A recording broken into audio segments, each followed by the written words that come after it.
Magandang araw po mga Kapinoy. Kamusta po kayo? Ay. Anong nangyaring huli? Nako, ito, merong iprinisenta itong si Marcoleta. Na bagong at surprise witness, Sus Maria Josep. Ang nangyari dito, iprinisenta ang isang nangangalang Dutesa ang apelyido. Siya daw pong dating Marines. At ito ay isang surprise witness. Ang ibig sabihin ng surprise witness, abay, hindi man lang po itinimbre sa sa chairman o kay Pampilo Lacson, Hindi man lang itinimbre na, boss, meron akong o Ping, meron akong ipipresenta diyan, ipipresenta ko bukas. So, ipipresenta ko ngayon, maya-maya ng konti. Hindi man lang ano ba tawag dun? So, ipresenta itong si Dutesa at siya ang nagsasabi at siya ang naglilink ngayon kay Zaldico at saka kay Romualdez, kay Martin Romualdez. Okay.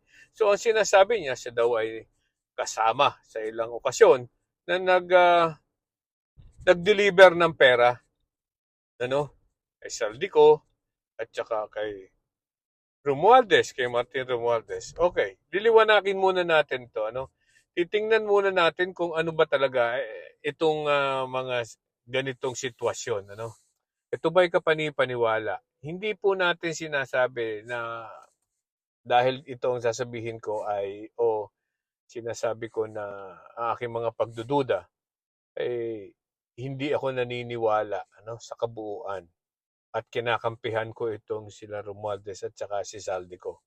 Mali po ang ginawa nila, Ako'y naniniwala pa rin na malaki po ang kanilang pananagutan dahil sila ang mga namumuno ng House of Representatives. Diyan sa pangyayaring yan. Imposibleng wala silang alam. Pero dito sa statement itong si Dutesa, medyo may duda ako Unang-una,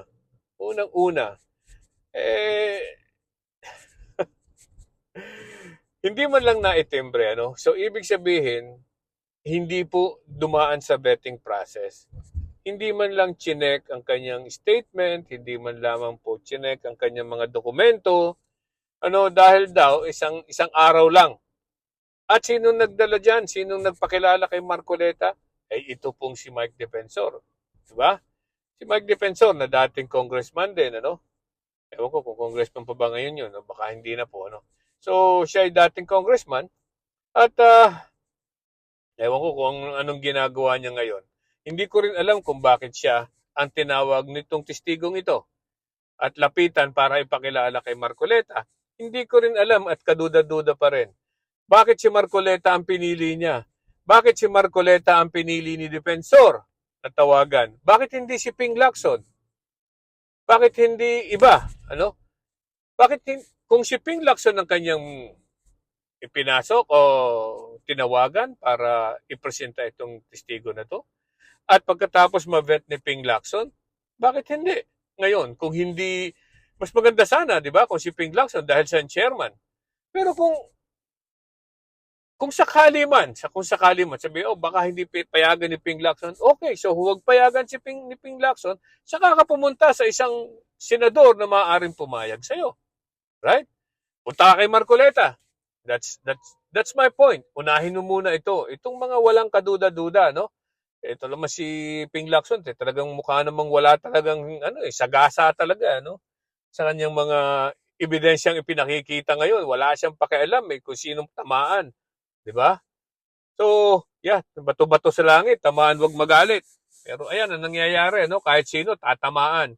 Pero in fairness to Ping Lacson, talaga namang pinagbigyan niya kahit hindi man lang siya na abisuhan.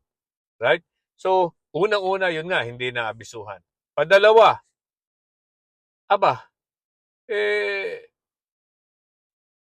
itinanggi na po agad itong sinumpaang salaysay na to ng notaryo publiko. Yung pong notaryo publiko, nagnotaryo daw diyan sa sinumpaang salaysay na yan, nitong si Dutesa. Ay itinanggi po at sinasabing Sa ABS-CBN ata yun na sinasabing huwag niyong ipopost yan. Hindi ako yan. Hindi totoong nanumpa sa harap ko yan. Peke ang pirma ko diyan. Peke ang details ng notary public na yan. Hindi ako yan. So itinatanggi na agad po ng notaryo publiko. So ibig sabihin, kung itinatanggi ng notaryo publiko, yung pong sinumpa ang salaysay na yon at yung salaysay ni Dutesa ay puro kasinungalingan. Walang katotohanan. Ano? Dahil hindi yan pinanumpaan. At look, kung sinasabi niya na nanumpa siya, doon pa lang po ay hindi totoo. Ay lalo na po yung mga pinagsasasabi niya. Di ba? Hindi lang naman po simpleng panunumpa yan. Alam niyo po, yung dokumentong yun, hindi yan po simpleng meron ka lang affidavit of loss na sinasabi ngayon, nawala yung aking what we call this, driver's license o kahit na anong ID o kailangan ko ng affidavit of loss. Hindi po just simpleng affidavit yun. Yan po ay affidavit na nag-aakusa ng mga malalaking tao sa gobyerno. Hindi ba? Hindi ba dapat tingnan muna ang katotohanan niyan? Anong klaseng tao ito? Dapat nabibet muna eh. Titingnan muna kung anong klase, papaano mo nalaman yan. Meron, kung maaari nga lang, magkaroon ng deposition yan before siyang humarap eh. Kasi hindi po basta-basta yan eh. Right? At saka, look, bigla na lang siyang a-appear doon, out of the blue. Okay, sasabihin mong ako ay kasama dyan sa krimen na yan. Totoo naman po kasama siya sa krimen dahil siya po ay accessory to the crime. Might be. I don't know. Siya po ang nag-deliver eh. Kaya totoong hindi niya alam o alam niya, ba't mukhang alam niya? Ang tawag ay basura. Ang basura daw ay kanya i-deliver at alam niya na ang basura ay pera. Isipin niyo po itong mga taong ito, basura daw ay pera. May pera sa basura, pero ang basura hindi pera. Ang pera hindi basura. Para sa isang ordinaryong taong katulad natin, ang pera ay malaking bagay, Pero isipin niyo po, 48 million daw ba ang isang maleta? Ay 46 na maleta? Napakadami po niyan. Oh, 'di ba? Isa pa 'yon. Magkakasya nga ba talaga ang 48 million sa isang maleta? Gaano kaya kalaking maleta 'yon? Hindi po nakakakita ng ganun karaming pera, kaya hindi ko rin masabi kung kaduda-duda 'yon. Ako'y nagdududa lang sa aking isip. Hindi ko rin po alam kung totoo 'yon na kung po pwedeng ganun, At saka kung 'yun man ay ilang bagahe daw, ilang maleta, parang 46 maleta. So kung 46 maleta, 7 van daw ba? Ang dami, 7 van ang may hawak ng 46 divided by 7. Parang tig-7, tig-7 maleta. Ang dami naman ba? Di ba kakasya yung 46 na maleta sa 3 van? I don't know. Hindi pa po ako nakakita ng ganun karaming maleta na sabay-sabay na inilalagay. At saka alam ko mabigat yan. I don't know kung kakayanin. But at any rate, so yung mga ganyang pagdududa, ay siguro dapat bigyan ng pansin muna, So sa ngayon na siya ay tinanggihan na ng what we call this, ng notaryo. Hindi daw yun ang nagnotaryo, di ba? So dapat siguro tingnan mabuti ngayon, imbestigahan ngayon yan. Talaga bang nagpanotaryo ka? Talaga bang ikay pumunta sa harap ng abogado? Ma-identify mo ba yung abogado na yan? Baka naman hindi ma-identify yung abogado. Tandaan nyo, sa sinumpang salaysay ay nakalagay doon, sinumpaan na nilagdaan sa harap ko ngayong petsang ito, di ba? Ganyan po yan. So, ibig sabihin, harapan kayo nung abogado, nung notaryo publiko na yun, nung ikinanumpa. Di ba? So, kung mapapatunayan na hindi totoong nanumpa yan, yun lang, simpleng yun. Hindi totoo. Paano pa yung mga sinasabi niya sa sinumpaan sa laysan, di ba?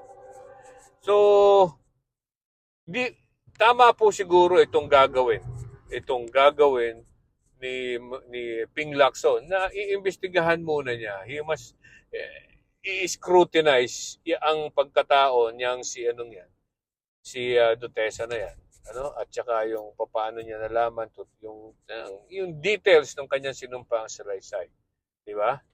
Okay? So, again, hindi po natin sinasabi na kinakampihan ko itong si Romualdez at saka si si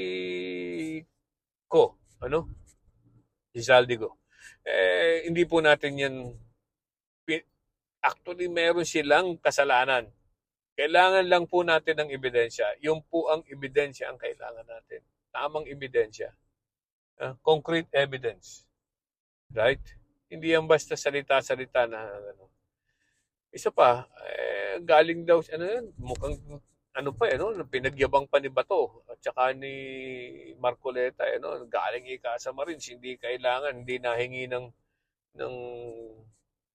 tawag dito, hindi nahingi ng gwardiya o proteksyon dahil siya daw ay Marines. Nasa Senado naman po kayo, huwag naman kayo magyabang. Yan ika ang Marines. Okay? So, yeah, proud to be Marine, that's fine. Pero huwag naman pagyabangan dyan sa Senado. Hindi naman po yan basta kalye-kalye na lang. Okay? So, sana malaman natin, malaman natin ang katotohanan ng kanyang mga pagsinabi. Mga sinabi ni Dutesa. At sana totoo. Sana totoo ang sinabi niya. At kung yun man ay totoo, ay talaga pong nakakalula itong pagpinaggagawa ni Romualdez at saka nitong si Zaldico. Dapat talaga silang managot. Okay? Magandang araw po. Happy weekend. Bye-bye.